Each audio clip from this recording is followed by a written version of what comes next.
ಅವ್ರು ಬಂದಾಗ ಫ್ರೆಂಡ್ಸ್ ಆಗ್ತೀವಿ, ಆ ಕಂಫರ್ಟ್ ಝೋನ್ ಕ್ರಿಯೇಟ್ ಆಗುತ್ತೆ ಇಬ್ಬರು ಮಧ್ಯೆನೂ, ಮಾತಾಡ್ತೀವಿ, ಆ ಬಾಂಡ್ ಶೇರ್ ಮಾಡ್ತೀವಿ ಇಬ್ಬರು ಕೂಡ. ಎಲ್ಲೋ ಸುದೀಪ್ ಸರ್ ಹಂಗೆ ಬಂದು ಹೇಳ್ತಿದ್ದಾಗಲೂ ಕೂಡ ಓಕೆ ಅದೇನೋ ತಪ್ಪು ಅನ್ನಿಸ್ತಿರ್ಬೋದು, ಒಂದೇ ಕಡೆ ಇದ್ದೀವಿ ಅಂತೆಲ್ಲ ಅನ್ನಿಸ್ತಿದೆ ಅಂದ್ಕೊಂಡು ಅದನ್ನು ಚೇಂಜ್ ಮಾಡ್ಕೊಳ್ಳೋಕ್ಕೂ ಟ್ರೈ ಮಾಡ್ತಿರ್ತೀವಿ ನಾವು.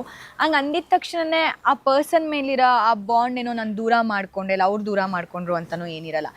ಆ ಒಂದು ಬಾಂಡ್ ಹಾಗೇ ಇರುತ್ತೆ. ಬಟ್ ನಮ್ಗಲ್ಲಿ ಎಂಡ್ ಆಫ್ ದ ಡೇ ಕಾಂಪಿಟೇಟರ್ಸ್ ಅಲ್ಲಿ ಆಟಾಡೋಕ್ಕೆ ನಾವು ಪ್ರೂವ್ ಮಾಡೋಕ್ಕೆ ಹೋಗಿರ್ತೀವಿ, ಅದು ನಮ್ಮ ತಲೆಯಲ್ಲಿ ಇದ್ದೇ ಇರುತ್ತೆ. ಎಲ್ಲೋ ನನ್ನಿಂದ ಅವ್ರಿಗೆ ತೊಂದರೆ ಆಗಬಾರ್ದು, ಅವರಿಂದನೂ ನನ್ನ ಟಾಸ್ಕಿಗೆ ತೊಂದರೆ ಆಗಬಾರ್ದು ಅನ್ನೋದೇ ಇರುತ್ತೆ. ಸೊ ಹೀಗಾಗಿ ಮನೇಲೂ ಅದನ್ನೆಲ್ಲ ತುಂಬ ಒಪಿನಿಯನ್ಸ್ ಕೇಳ್ತಾ ಇದ್ವಿ. ಸುಮ್ಮನೆ ನಾಮಿನೇಷನ್ಸ್ಗೂ ಅದೇ ರೀಸನ್ ಆಗ್ತಾಯಿತ್ತು. ಆಚೆ ಬಂದರೆ ಹೇಗಿದ್ರು ಮಾತಾಡ್ತೀವಿ, ಏನಿರು ಬಿಗ್ ಬಾಸ್ ಮನೇಲೇ ಅಲ್ವಾ ಈ ಜಗಳಗಳು, ಓಕೆ ದೂರನೇ ಸ್ವಲ್ಪ ದಿನ ಇರೋಣ ಅಂದ್ಕೊಂಡಿರ್ತೀವಿ. ಬಟ್ ಅದು ಆಗಲ್ಲ ಆ ಮನೇಲಿ. ದೂರ ಅಂತ ಅಂದರೆ ನಾನು ನಿನ್ನ ಮುಖಾನೇ ನೋಡಲ್ಲ, ನೀನು ನನ್ನ ಮುಖಾನೇ ನೋಡಲ್ಲ ಅನ್ನೋದಕ್ಕೆ ಮೇಜರ್ ಏನಾದ್ರು ಇನ್ಸಿಡೆಂಟ್ ಆಗಿರಬೇಕು. ಹೇಗೆ ಧ್ರುವಂತ್ ವಿಷಯದಲ್ಲಿ ಆಯಿತು ಆ ಥರ ಆಗಬೇಕು. ಆ ಥರ ಏನೂ ಆಗಿಲ್ಲ ಅಂದರೆ ನಾನು ಸುಮ್ಮನೆ ನಿನ್ನ ಜೊತೆ ಏನಕ್ಕೆ ದೂರ ಆಗಲಿ, ಮಾತಾಡೋದು ಬಿಡಲಿ. ಸೊ ಅದಕ್ಕೆ ನಾವು ಮಾತಾಡೋದು ಬಿಡ್ತಾ ಇದ್ವಿ. ಬಟ್ ಅದಾದಮೇಲೆ ತಪ್ಪು ಅಂತ ಅನ್ನಿಸ್ದಾಗಲೂ ನಾವು ಮಾತಾಡಿಕೊಂಡು ಓಕೆ